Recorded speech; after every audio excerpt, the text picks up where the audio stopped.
3% మంది ఉద్యోగులు ఇది కోరుతుంటే తెలుసో తెలియకో పన్నులు కొడుతుంది ఎవరు? మిగతా 97% మంది. ఈ 97% మందికి వాళ్ళ నష్టం ఏంటో అర్థం కావట్లేదు. కులాలుగా, వర్గాలుగా, రకరకాలుగా పార్టీలుగా చీలిపోయినారు. ఈ 97%లో 9% మంది మేలుకున్నారు అనుకోండి, రాజకీయ పార్టీలకు ధైర్యం వస్తుంది. ఇప్పుడు ఏమిటవుతుంది? ఈ 97% ఎవరో మాట్లాడట్లా, 3% గట్టిగా మాట్లాడుతున్నారు. పేపర్లో హెడ్లైన్స్ వస్తున్నాయి. ఢిల్లీలో ప్రదర్శన పెట్టారు, హైదరాబాదులో, విజయవాడలో, మరో చోట ఉద్యోగుల సంఘాలు, ఉద్యోగుల సమరసింహ నినాదము, ఇవన్నీ వచ్చేస్తున్నాయి. ఒక స్వతంత్ర పోరాటంలాగా చిత్రిస్తున్నారు. ఇది స్వతంత్ర పోరాటం కాదు, పాడు కాదు. ఒక వర్గం మిగతా ప్రజలకు అన్యాయం జరిగినా కూడా మా ప్రయోజనాలను కాపాడుకోవాలని పోరాడుతున్నారు. తప్పులేదు, ప్రతి వర్గం అలా పోరాడుతుంది, ప్రజాస్వామ్యంలో పోటీ ఉంటుంది. కానీ ఇది కేవలం ఒక చిన్న వర్గం, 3% వర్గం, మిగతా వాళ్ళు ఏమైనా మాకు నష్టం లేదు, మాకు అనవసరం, నాకు ఇది చేస్తావు లేదని పోరాడుతున్నారు. మిగతా వాళ్ళు గొంతెత్తాలిగా ప్రజాస్వామ్యం రాజకీయం ఉండాలంటే. కనీసం ఈ 97%లో పన్నులు కట్టే వాళ్ళకి అర్థమైతే, మీలాంటి వాళ్ళకి అర్థమైతే, సాఫ్ట్వేర్ వర్కర్స్కి అర్థమైతే, పాత్రికేయులకు అర్థమైతే, పార్టీలకు వెన్నెముక వస్తుంది. పార్టీలకు విషయం తెలుసు, ప్రతి ఎమ్మెల్యేకి తెలుసు. నేను ఖచ్చితంగా చెప్పగలను అన్నమాట. ప్రతి ఎమ్మెల్యేకి తెలుసు, ప్రైవేట్గా మాట్లాడిన అందరూ చెప్తారు మీకు. కానీ వెన్నెముక లేదు. ఈ 3% ఓట్ల కోసం పోతే ఇది వస్తుందో తెలియదు, కానీ ఇక 30% ఓట్లు పోతాయన్న భయం ఉంటే ఒళ్ళు దగ్గర పెట్టి. సో స్పష్టంగా అర్థమైంది సార్. ఇది బహుశా అంటే మీరు అన్నట్టుగా దక్షిణాది రాష్ట్రాలు, ముఖ్యంగా ఆంధ్రప్రదేశ్లో, అలాగే తెలంగాణలో కూడా అమలు కావడం అనేది అభినందనీయం అంటున్నారు మీరు. ఈ పూర్తిగా ఈ మార్పు రావాలంటే, ఫైనల్గా ఈ సబ్జెక్ట్పై అడుగుతున్న క్వశ్చన్ సార్, పూర్తిగా మార్పు రావాలంటే ఏం జరగాలి? అలాగే ఒక మౌలిక ప్రశ్న, సెంట్రల్ గవర్నమెంట్ పెన్షన్కి స్టేట్ గవర్నమెంట్ పెన్షన్స్కి తేడా ఉంటుందా ఇందులో? లేదు. జాతీయ స్థాయిలో ఏం చేస్తున్నారంటే, రాష్ట్రాలకి 10% ఉన్నప్పుడు ఏపీలో 14% రాష్ట్ర ప్రభుత్వం చేసినట్టుంది. మొదటి నుంచి జాతీయ స్థాయిలో ప్రభుత్వం 14% ప్రభుత్వం వాటాగా 10% ఉద్యోగులు తీసుకుంటున్నారు. ఈ మధ్య వాళ్ళు కూడా ఒక కమిటీని ఏర్పాటు చేశారు, ఆర్థిక శాఖ కార్యదర్శి ఆధ్వర్యంలో. వాళ్ళు చర్చలు చేస్తున్నారు, బహిరంగ పరచలేదు వాళ్ళ నివేదిక ఏమిటని చెప్పినది. వాళ్ళు కూడా ఉద్యోగులు కాస్త సామరస్యంగా వాళ్ళ ఆందోళన తొలగించడం కోసం, భయాందోళన తొలగించడం కోసం, అదే సమయంలో దేశాన్ని కాపాడడం కోసం పూనుకుంటున్నారు. కాబట్టి ఆ మార్గాన వస్తే దేశం అంతా వెళుతుంది. కానీ అంతకుమించి జాతీయ స్థాయిలో ప్రభుత్వానికి ఇంకో బాధ్యత. ఈ మాట చాలామందికి తెలియదు. అమెరికా లాంటి దేశాలు వేరు, మన దేశం వేరు. అమెరికాలో డెట్రాయిట్ నగరం బ్యాంక్రప్ట్ అయింది. అమెరికాలో ఒక నగరం బ్యాంక్రప్ట్ అయిపోవచ్చు, ఒక రాష్ట్రం బ్యాంక్రప్ట్ అయిపోవచ్చు, దివాలా తీయచ్చు. భారతదేశంలో ఒక నగరము, రాష్ట్రము దివాలా తీయడానికి అవకాశం లేదు. మన రాజ్యాంగంలో నా నిర్మాణం చేశారు. 2 పదాలు వాడారు రాజ్యాంగంలో. The financial stability of the country, ఆర్థిక స్థిరత్వం. రెండోది credit of the union of India, credit of India, అంటే ఈ దేశానికి పరపతి. ఈ 2 కూడా జాతీయ స్థాయి సమస్య. కాబట్టి మీరు తెలంగాణలోనో, ఆంధ్రప్రదేశ్లోనో, కర్ణాటకలోనో, తమిళనాడులోనో, మరో రాష్ట్రంలోనో మీరు అధ్వానం చేసుకుంటే మీకెందుకంటే అది ఎవరికి లేదు. ఎందుకంటే మీ దాని ప్రభావం దేశం మొత్తం మీద ఉంటుంది. అందుకని దేశానికి ఆ బాధ్యత పెట్టారు. రాజ్యాంగంలో 293 అధికరణాలు పెట్టారు. దాన్ని ఉపయోగించి 2 పనులు జాతీయ స్థాయిలో ప్రభుత్వం చేయాలి. ఒకటి, మీరు ఏదన్నా చేసుకోండి, పాత పెన్షన్ చేసుకోండి, అన్నీ ఫ్రీగా ఇచ్చేసుకోండి, ఏదన్నా చేసుకోండి, నాకు అభ్యంతరం లేదు. కానీ అప్పులు చేసి మాత్రం చేసే హక్కు మీకు లేదు అని ఒక నిబంధన పెట్టాలి. అప్పుడు రాజావాడు రౌతేవాడు, అప్పుడు నేను ఉంటాను లేదా, నాకేం పోయింది, దేశం నాలుగైతే ఆ భావనలో ఉన్నారు. వెనిజువేలా చూడండి ఒకసారి, ఇప్పుడు ఎన్నికలు జరుగుతుంది. అర్జెంటీనా చూడండి, మన పక్కనున్న శ్రీలంక చూడండి, ఇంకో పక్కనున్న పాకిస్తాన్ చూడండి. అవన్నీ నథింగ్ మనకు జరగబోయే పరిణామంతో. సార్, కొన్ని సూటి ప్రశ్నలు. మీరు నిక్షేపం లాంటి ఐఏఎస్ ఉద్యోగం వదులుకున్నారు, డాక్టర్ వృత్తిని వదిలేశారు, రాజకీయాల్ని దాదాపు ఇంకా అక్కర్లేదని చెప్పి బయటకు వచ్చేసారు. రాజకీయాలు నేను ఇప్పుడు మనం మాట్లాడినంత రాజకీయమే, అంటే ఎన్నికల రాజకీయం, ఎలక్టరల్ పాలిటిక్స్ నుంచి బయటకు వచ్చారు. మీరు అందరినీ విమర్శిస్తారు, తిడతారు, అందరినీ అవసరమైనప్పుడు పొగుడుతారు, ఏ పక్షాన నిలబడరు. సో మీరు ఎఫెక్టివ్గా సిస్టంలో ఉంటారని ప్రజల పక్షాన్ని నిలబడతాను, ప్రజల పక్షం, ధర్మం పక్షాన్ని నిలబడతాను, సత్యం పక్షాన్ని నిలబడతాను. ఇప్పుడు ఒక సామెత ఉంది sir, more loyal than the king అని. ప్రజలే ఎవరి పక్షమో వాళ్ళు పోలరైజ్ అయిపోయిన పరిస్థితులు చూస్తున్నప్పుడు మీకు ఎక్కడి నుంచి వస్తుంది మీ స్ఫూర్తి కానీ, లేకపోతే మీ కన్విక్షన్ ఎక్కడ సడలకుండా? ఎందుకంటే మంచి ప్రశ్న స్వప్న. నేను చిన్నాడు గ్రామంలో పెరిగాను, ఒక మామూలు పల్లెటూరులో, తెలుగు మీడియం స్కూల్లో, ప్రైమరీ స్కూల్, ఆనాడులో పంచాయత్ సమితి పాఠశాల అనేవాళ్ళు 5వ తరగతి దాకా, 6 నుంచి 10 జిల్లా పరిషత్ పాఠశాల, అక్కడ చదువుకున్నాను. ఈ దేశంలో ఈ మధ్యకాలం దాకా చాలామందిలాగా, ఆ రోజున 199 మందిలాగా గ్రామాల్లో పొద్దున్నే కాలకృత్యాలకి చెంబట్టుకుని బయటకు వెళ్ళాను. అంటే ఈ దేశంలో ఒక సామాన్య కుటుంబంలో గ్రామీణ జీవితాన్ని పూర్తిగా చూసి, ఈ సమాజం మా తరంలో నా ఒక్కడికి కాదు, కొన్ని లక్షల మందికి అద్భుతంగా ఎదిగే అవకాశాన్ని ఇచ్చింది. నేను పుట్టింది 1956లో, నేను స్కూల్ నుంచి బయటకు వచ్చింది 1969లో, 13 ఏళ్ల వయసులో. కానీ ఆ 60ల దశకంలో అద్భుతాలను నేను చూశాను. ఏనాడు కూడా నా జీవితంలో ఆ ఊళ్ళో నేను పెరిగాను కాబట్టి, ఆ స్కూల్కి వెళ్ళాను కాబట్టి మిగతా వాళ్ళతో పోలిస్తే తక్కువగా ఉన్నానన్న భావన నాకు ఇంతవరకు ఒక్కనాడు కలగల. అది కేవలం ఆనాటి సమాజం ముందు చూపు ఇచ్చిన అవకాశం. నేను ఇవాళ ఆ స్కూల్కి వెళ్తే ఆ వాటితో పోలిస్తే ఇవాళ బహుశా 100 రెట్లు ఎక్కువ ఖర్చు పెడుతున్నారు అన్ని రకాలుగా. నేను గ్యారంటీగా చెప్పగలను, ఆ స్కూల్లో చదువుకునే పిల్లలకి భవిష్యత్తు లేదు. నన్ను అది దహించేస్తుంది. ఎందుకంటే నేను ఆ స్థానంలో ఉన్నాను. 50 ఏళ్ళు గడిచిన తర్వాత వాళ్ళ జీవితాలు మరింత బాగుపడాలన్నా ఈ దేశంలో సామాన్యులకి ఏ కుటుంబంలో పుట్టినా, గ్రామంలో పుట్టినా, లేకపోతే తల్లిదండ్రులకు డబ్బున్నా లేకపోయినా, ఏ కులమైనా ఏ మతమైనా కూడా పూర్వం కంటే అవకాశాలు పెరగాలన్నా నిజమైన ప్రజాస్వామ్యం అయితే, నిజమైన అభివృద్ధి అయితే, లేకపోతే కేవలం తల్లిదండ్రులకు డబ్బు ఉంటే, తల్లిదండ్రులకు చదువు ఉంటే, తల్లిదండ్రుల పరపతి ఉంటే వాళ్ళ కుటుంబాలకు వాళ్ళ పిల్లలకి భవిష్యత్తు బాగుంటుంది. మిగతా వాళ్ళంతా కూడా నిరంతరం కూడా చేయిచాచి అర్థించి యాచకులుగా మిగలాలన్నా ఇది నన్ను దహించేస్తుంది. విపరీతమైనటువంటి ఆ కోపాన్ని, లేకపోతే ఆ కసిని, ఆ ఆవేదనని నిర్మాణాత్మకంగా మలచడం మనం చేసేది. అలాగే నేను ఒక వృత్తి రీత్యా కనీసం నైపుణ్యం రీత్యా, నేను శిక్షణ రీత్యా డాక్టర్ని. ఎంత తేలిగ్గా ఈ దేశంలో ఆరోగ్యాన్ని, మంచి ఆరోగ్యాన్ని పెద్ద ఖర్చు లేకుండా అందించవచ్చు నాకు పూర్తిగా కడతలామలం. టెక్నాలజీ సహా, సిస్టమ్ సహా పూర్తిగా నాకు అనుభవం ఉన్నది. అది జరగకపోతే నాకు ఒళ్ళు మండిపోతుంది. ఈ దేశంలో 5 కోట్ల మంది ప్రతి ఏడాది, 5 కోట్ల మంది బ్రిటన్ జనాభాగా, మీరు బ్రిటన్లో కొంతకాలం ఉన్నట్టుగా నాకు గుర్తు, అమెరికాలో ఉన్నారు. బ్రిటన్ జనాభాకి సమానమైనదా? బ్రిటన్ జనాభా 6,40,00,000.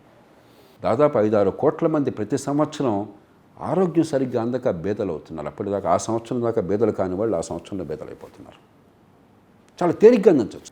మిగతావన్నీ రాజ్యాంగం ఇవన్నీ ఏంటంటే డెరివేటివ్స్, ఇవన్నీ మూలం ఇది. అల్టిమేట్గా మనుషుల జీవితం బాగుపడ్డం కదా, అది నాకు చాలా స్పష్టత ఉంది. అందుకే నేను ఎప్పుడు ఎవరిని కలిసినా కూడా ముందు వాళ్ళు అసలు ఏంటి, ఎక్కడి నుంచి వచ్చారు, ఏం చేస్తున్నారు, జీవితం ఎట్లా ఉన్నది, జీతం ఎట్లా ఉన్నది, పిల్లలకి చదువుకి ఎంత ఖర్చు అవుతుంది, ఆరోగ్యానికి ఎంత ఖర్చు అవుతుంది, ఇంటద్దెకి ఎంత ఖర్చు అవుతుంది, అక్కడ భానుభావులు పల్లెటూరు నుంచి ఇక్కడ నగరానికి వస్తే ఎలా బతుకుతున్నారు, జీవితంలో భద్రత ఉంది, నిరంతరం ఆలోచిస్తున్నాను. నా మనోఫలకంలో నేను, మీ అందరూ రకరకాలుగా అనుకుంటారు, నా మనోఫలకంలో నేను ఇప్పటికీ ఆ గ్రామంలో ఆ స్కూల్కి వెళుతున్న కుర్రాన్ని, నేను నిజంగా చెప్తున్నాను. కాబట్టి దాని నుంచి నేను బయటపడలా. నేను చాలా అదృష్టవంతున్నా రకంగా ఎదగల. సో మీరు మరి అంటే బయటపడలేదు కాబట్టి మీరు ఈ 40 ఏళ్ళు పై అంటే మీరు వెచ్చించిన సమయం అంతా ఏమన్నా ఫలితాన్ని ఇచ్చిందా సార్ జనానికి కానీ మీకు కానీ? ఇప్పుడు దేశం అద్భుతంగా మారుతుందని కళ్ళగన్నా ఇంకా వేగంగా మారచ్చు, కానీ అసలు రాలేదనుకుంటే ఎట్లాగా? 1,00,000 కుటుంబాలు పూర్తిగా నా కృషి వల్ల 2 సంవత్సరాల కాలంలో ఒక్క జిల్లాలో పేదరికం నుంచి శాశ్వతంగా బయట 86-89 మధ్య కృష్ణా గోదావరి డెల్టాలు మొత్తంలో 5 జిల్లాల్లో మొట్టమొదటిసారిగా స్వతంత్ర భారతంలో నా కృషి వల్ల ఆ డ్రైనేజ్ వ్యవస్థను పూర్తిగా ఇంప్రూవ్ చేశారు. మళ్ళీ 30 ఏళ్ళుగా జరగలేదు. ఈ బాధ ఉన్నది, కానీ అసలు జరిగిందని సంతోషం ఉన్నది. అలాగే సహకార సంఘాల స్వయం ప్రతిపత్తి కావచ్చు, ఇంకోటి కావచ్చు. అలాగే ప్రభుత్వం నుంచి బయటకు వచ్చాక ఒక చిన్న విషయం మీరు తీసుకోండి, పెట్రోల్ బంకుల్లో షార్ట్ డెలివరీ అందరికీ తెలుసు. 10% మీటర్లోనేమో 10 లీటర్లు కనిపిస్తుంది, నాకైతే 9 పడిందో నాకు అనుమానం, కానీ ప్రూఫ్ లేదు. అందరికీ కసి బాధ. హైదరాబాద్లో ఆ రోజుల్లో 104 అయిన పెట్రోల్ బంకులు ఉంటే 4 పెట్రోల్ బంకుల ముందు వీకెండ్ అంతా కోలాహలంగా ఉండేది. ఆ 4 నిజాయితీగా పనిచేయి. ఒక ఆయన ఎక్స్ సర్వీస్ మంది, ఇంకొక ఆయన ఇంకోటి ఏదో ఉందన్నమాట. మిగతా 100 పెట్రోల్ బంకుల్లోనూ కూడా ఈ 10% మోసం ఉండేది. ఒక చిన్న ప్రయత్నం శాస్త్రీయంగా చేసి దేశం మొత్తంలో పెట్రోల్ బంకుల్లో ఈ మోసాన్ని 100కి 90 పాళ్ళు అరికట్టగలిగాం. దానివల్ల బహుశా ఈ దేశంలో మన వినియోగదారులకి ఒక 15-20 లక్షల కోట్ల రూపాయల లాభం. చాలా చిన్న ప్రయత్నంతో 2 నెలలు మదనపడి ఒక చిన్నది 3 రాజ్యాంగ సవరణలు తీసుకొచ్చే అవకాశం నాకు దక్కింది. సహకార సంఘాల స్వయం ప్రతిపత్తి దగ్గర నుంచి అన్నీ అమలు అవుతున్నాయని అంటలా. ఎందుకంటే ఒక దేశంలో చాలా సంఖ్య, ప్రపంచ జనాభాలో 5వ వంతు ఉన్న దేశం, అన్ని రకాల వైవిధ్యాలు, కులాలు, మతాలు, ప్రాంతాలు, భాషలు ఉన్న దేశం. ఇదేదో ఊరికి మేటేస్తే వచ్చేది. అన్నిటికంటే ఎక్కువ అభిప్రాయాలు, అజ్ఞానం అంతా రాజ్యం వెళుతున్న దేశం.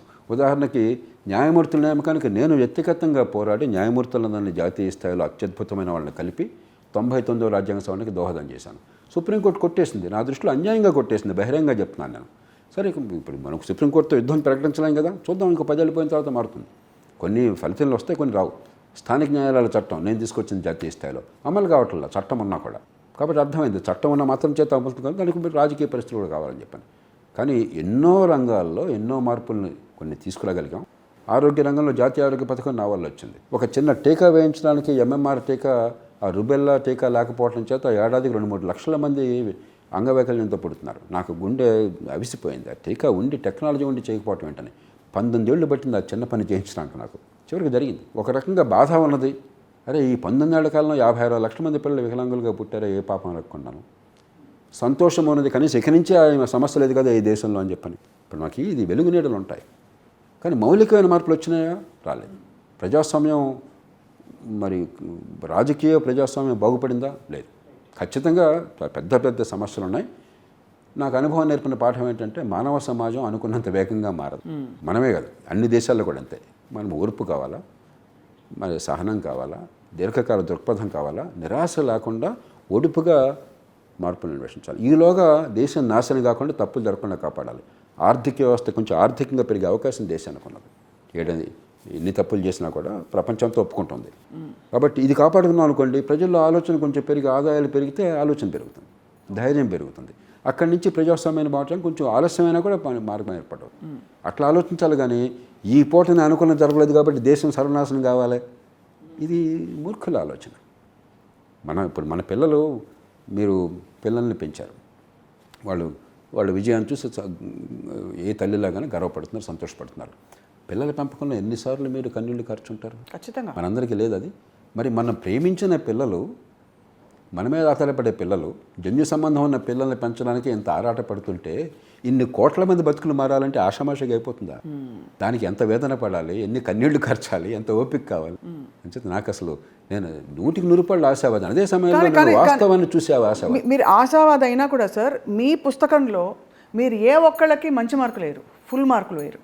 విధానపరంగా కొంతమందికి వేస్తారు. అంతేగా మరి. ఇప్పుడు అంటే మనం అనుకున్న మన ఓటు మనుషులకు కాదు, అంశాలకి. ఎలక్షన్ పోలింగ్ బూత్లో ఇష్టం వచ్చినట్టు కొట్టాయి, కానీ ఏ రకంగా అంచనా వేయాలో కొంచెం ఆలోచించు. అదొక్కటే నేను కోరేది. రైట్. నీకు ఎన్నికలు పోటీ చేసేవాళ్ళని గురించి కాదు, నేను ఎప్పుడు నమ్మే విషయం అది. ఎన్నికలు ఓటు వేసేవాళ్ళని గురించి. మనమంతా ఏమనుకుంటున్నాం, పోటీ చేసేవాళ్ళని గురించి అనుకుని. ఇప్పుడు 2020 క్రికెట్ రాత్రి న్యూజిలాండ్ క్రికెట్ మ్యాచ్ అయింది, ఇండియా న్యూజిలాండ్ క్రికెట్ మ్యాచ్ అయింది. నేను కూడా అప్పుడప్పుడు చూశాను, అంత టైం లేక మధ్య మధ్య చూశాను. ఎందుకని మనం గెలవాలని కోరుకుంది. అక్కడ నాకు ఒక ఇండియా పక్షం. అవును, అంతే కదా. అది వేరు, ఒక స్పోర్ట్ వేరు. దేశం అట్లా కాదు. నువ్వు ఎవరి పక్షం కాదు, నువ్వు నీ పక్షం. నువ్వు పాత్రధారివి. ఇక్కడ నువ్వు ప్రేక్షకుడు కాదు. 2020కి ప్రేక్షకుడు కాదు. నువ్వు పాత్రధారివి. నీ డబ్బు నీది, బతుకు నీది, పిల్లలు నీ పిల్లలు. ఆ బాధ్యత రావాలి. నీకు లాభం ఏంటో ఆలోచించుకోను. ఎందుకు సినిమాల్లో కూడా నా కులం హీరో కనుక వాడి సినిమా రిలీజ్ అయితే అక్కడ దండలేస్తాను, వేరే కులం అడిగితే పేడేస్తాను. ఇది బుద్ధున్నాడు చేసే పనేనా? నేను కోరేది ఒక్కటే, నీ కోసం నువ్వు బతుకు. ఓటు అనేది నీ కోసం, వాడి కోసం కాదు. వాడేదో 100 కోట్లు సంపాదించి 170 మంది అన్న 100 కోట్లు వచ్చినప్పుడు హైదరాబాద్లో నాకు చెప్తున్నారు, చాలా కీలకమైన నాయకులు చెప్తున్నారు వివిధ పార్టీల్లో, సార్ ఈ మధ్యకాలంలో ల్యాండ్ రేట్లు పెరిగినాయి ఇక్కడ, కాబట్టి 100 కోట్లు ఉన్న వాళ్ళు చాలామంది ఉన్నారు, ఇక్కడ 100 మంది ఉన్నారు. ప్రతి ఒక్కరు నాకు ఎమ్మెల్యే సీట్ అంటున్నాడు. అవును, ఓడిపోయే సీటు కూడా గ్యారంటీగా ఫలానా పార్టీ తరఫున పోటీ చేస్తే అక్కడ ఓడిపోతామని తెలుసు కూడా, అయినా పర్లేదు ఆ సీటు కోసం 10 కోట్లు ఇస్తామని సీట్ ఇస్తే అని చెప్పి అంటున్నాడు. తర్వాత 30 కోట్లు ఖర్చు పెడతా ఉంటున్నాడు, అర్థం కావట్లేదని చెప్పి అంటున్నాడు. వీళ్ళలో కొంచెం మెరుగైన పార్టీలు ఏమైనా ఉన్నాయా సార్? నేను ఈవేళ దేశంలో ఈ మాట మళ్ళీ చెప్తున్నాను, ఆర్థిక పరిస్థితిని కాస్త నిలబెట్టే పార్టీలు ఉన్నంతలో మెరుగైన పార్టీలు. ఎందుకంటే మిగతా విషయాలు అందరూ సమానమే. సో మౌలికంగా మనని డిఫైన్ చేసే విషయాలు ఆర్థిక. ఇప్పుడు ఇలాంటి పరిస్థితుల్లో నేను నిశ్చయంగా చెప్తాను, ఎందుకంటే ఎమర్జెన్సీని వ్యతిరేకించాను, దేశ ప్రజాస్వామ్యం బాగుపడాలని పోరాడాను. గత 40-45 ఏళ్ళుగా, తర్వాత గత 27 ఏళ్ళుగా ప్రభుత్వం నుంచి బయటకు వచ్చాక నిరంతరం ఈ దేశ ప్రజాస్వామ్యంలో ఏ మార్పులు ఎందుకు కావాలో నిరంతరం పోరాడాను. కానీ ఏ రాజకీయ పార్టీకి మౌలికమైన మార్పుల పట్ల శ్రద్ధ లేదు ఈవేళ. ఎన్నికల వ్యవస్థ మార్చడానికి కానీ, చట్టబద్ధ పాలన ప్రవేశపెట్టి పార్టీలకు అతీతంగా న్యాయం అందడానికి కానీ, లేకపోతే అధికార వికేంద్రీకరణ జవాబుదారిత్వం చేయడానికి, ఈ 3 చేయకపోతే ప్రజాస్వామ్యం బాగుపడదు. అది లేనప్పుడు కనీసం ఆర్థికంగా మన పిల్లలు ఎదిగే అవకాశం వస్తాయి. పేదరికం తగ్గి, ఆదాయాలు పెరిగి, ఆత్మవిశ్వాసం పెరిగి, గౌరవంగా పెరిగి వస్తే అప్పుడు ప్రజాస్వామ్యం మారుతుంది. కాబట్టి కనీసం ఆర్థికంగా ఉన్నంతలో ఆర్థిక వ్యవస్థను బాగు చేసే పార్టీలేవి, ఆర్థిక వ్యవస్థను తాత్కాలిక ప్రయోజనాల కోసం నాశనం చేసే పార్టీలేవి. అది నా దృష్టిలో ఇవాళ మౌలికమైనటువంటి తేడా. The governing principle should be financial discipline and financial policies అంటే. నేను ఈ విషయం చాలా స్పష్టంగా నిర్మోహటంగా చెప్పాను. అంటే ఇప్పుడున్న పరిస్థితుల్లో అదే నేను ఆ రకంగానే పార్టీని ప్రస్తుతం ఎందుకంటే మిగతా వాటిలో నాకు తేడా కనిపించదు. అంతే, మిగతావన్నీ ఇది. సార్, కొన్ని విషయాలు జరిగినప్పుడు రామాయణంలో పిడకలు పెట్టలాగా ఎలా రియాక్ట్ అవ్వాలి, ఎలా రెస్పాండ్ అవ్వాలో సమాజానికి ఒక మౌలిక ఫౌండేషన్ లేకుండా పోతుంది, పునాది లేకుండా. ఉదాహరణకి జస్ట్ ఫర్ ఎగ్జాంపుల్ చెప్తున్నాను, వ్యక్తిగత తిట్టుకోవడాలు, వ్యక్తిత్వ హననాలు. మొన్న ఒక మాజీ మంత్రి, సీనియర్ నాయకులు, ఇప్పుడు ప్రస్తుతం ఆఫీస్లో ఉండే ఒక ఫీమేల్ మినిస్టర్ రోజా గారి గురించి చాలా అసభ్యకరమైన, అశ్లీలకరమైన ప్రెస్ మీట్ పెట్టి, అంటే ఆవిడ మీద చాలా రకాల అభాండాలు వేసి ప్రస్తుతం అప్రస్తుతం అన్నీ వేసేసి పనిగట్టుకుని తిట్టాడు సార్ ఆయన. అంటే స్త్రీలు రాజకీయాల్లోకి రావాలి 33% రిజర్వేషన్ గురించి మాట్లాడుతూ ఇప్పుడు ఆవిడ గతం ఏంటో తవ్వి నీ పార్టీలో ఉన్నంత వరకు నువ్వు ఆ మాటలేవి అనకుండా ఇప్పుడు ఆవిడ బయటకు వచ్చి వేరే అంశాల మీద విమర్శిస్తోంది కాబట్టి అది ఆవిడ అనలేదా అనే నెపంతో ఒక వ్యక్తిని టార్గెట్ చేయడం ఎంతవరకు కరెక్ట్? ఎవరు చేసినా సరే. స్వప్న మీ ప్రశ్నలోనే సమాధానం. మెడ మీద తలకాయ ఉన్నవాడు ఎవడైనా సరే ఏమాత్రం సమాజం పట్ల అవగాహన, మంచితనం కూడా వదిలేసాడు, నీతి కూడా వదిలేసాడు, సమాజం పట్ల అవగాహన, మంచి సమాజం కావాలని కోరుకుని ఎవడైనా సరే ప్రజాజీవనంలో ఉన్న పాపానికి బండబూతులు తిట్టడము, అణగారినటువంటి మహిళలు, నిజంగా మన సమాజంలో పురుషాధిక సమాజం కదా, చాలా ఆ మహిళల్ని నైతికంగా దెబ్బతీయటము, భయపెట్టడము, ఈ రెండు చాలా మూర్ఖత్వానికి, మన ట్రైబల్ అనేది చెడుగా వద్ద మాట్లాడి ఫ్యూడల్ ఆ కల్చర్కి నిదర్శనం తప్ప ఏ రకంగానూ కూడా సమాజాన్ని పనికొచ్చే కదా. మన దురదృష్టం కొద్దిగా ఏమవుతుందంటే సినిమాల్లో ఏమిటి, నేను సినిమా స్టార్లను తిట్టడం కోసం కాదు, బస్తీ మే సవాల్ అనేది చాలా గొప్పగా అనుకుంటున్నారు. అవును సార్. ఒక పరుషమైన పదజాలం, ఒకరినొకరు తిట్టుకోవటం, డిస్టులు కొట్టడము, హింస ఒక్కటే మార్గం అనేది భావం చూపెట్టడము, ఇది సినిమాకి సరదాగా ఉండొచ్చు, కానీ ఎలాంటి సంకేతాన్ని మనం ఇస్తున్నాం సమాజానికి? మీకు నాకు అభిప్రాయ భేదం ఉండొచ్చు, కొన్ని విషయాల్లో తగాదా కూడా ఉండొచ్చు, ఆస్తో మరొకటో, దానికి తన్నుకోవటం మార్గం అయితే ఎట్లా? బట్ రోడ్డు మీద ట్రాఫిక్లో కొన్నిసార్లు ఇప్పుడు మన ట్రాఫిక్లో ఎవరో పెద్ద రూల్స్ ఫాలో కారు, మీరు సరిగ్గా ఫాలో అయినా కూడా ఎవరిదో వెహికల్ మీరు టచ్ అవ్వచ్చు, వెంటనే తప్పు ఎవరిదైనా కూడా వాడు వచ్చేసి ఇలా వచ్చేస్తాడు, మీరు కూడా ఎలా వచ్చేస్తారు? ఏం పరిష్కారం ఇది? పొరపాటున తగిలి ఉండొచ్చు, ప్రపంచంలో ఎక్కడ ఇట్లా ఉండదే. వెంటనే వాడు నంబర్ ఇస్తాడు, కారు నెంబర్ ఎట్లాగా ఉంటుంది, ఇన్సూరెన్స్ ఇస్తారు, వాళ్ళు చూసుకుంటారు. మనం ప్రతిదానికి కూడా ఆ కోపం, కసి, కక్ష, పగ, ప్రతీకారం, అహంకారం, ఇది మార్గం అన్న భావం, ఆ సంకేతం సమాజంలో వస్తుంది. రాజకీయంలో అదే. దీని నుంచి ముందు సమాజం బయటపడాలి.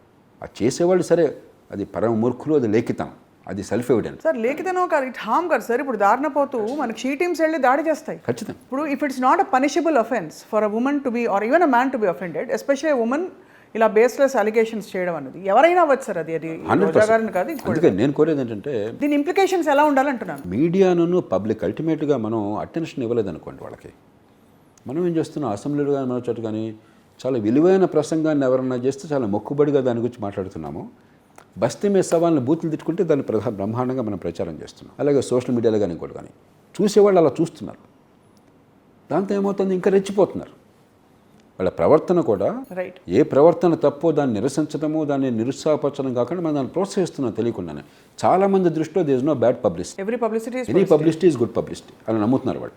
కాబట్టి ఒక వికృతమైన వాతావరణం వచ్చింది. ఏదో రకంగా నా పేరు ప్రచారంలో ఉండాలి తప్ప అది మంచిగా చెడుకా లేదు. ఒక చిన్న ఉదాహరణ చెప్తాను. చాలా కాలం క్రితం టైమ్స్ ఆఫ్ ఇండియా ఒక లేడీ కరెస్పాండెంట్ చాలా కాలం క్రితం నాకు చెప్పింది, పాండే అని ఒకడు, వాడును వాడి సోదరుడు ఇద్దరు కలిసి ఒక ప్లేన్ని హైజాక్ చేశారు. మొట్టమొదటి ప్లేన్ హైజాక్ ఇండియాలో జరిగింది. ఇందిరాగాంధీ గారి అరెస్టుకు వ్యతిరేకంగా సోకాల్డ్ కాంగ్రెస్ పార్టీ కార్యకర్త అన్న పేరుతో వాడు ఢిల్లీ నుంచి లాహోర్ దాకా హైజాక్ చేశారు.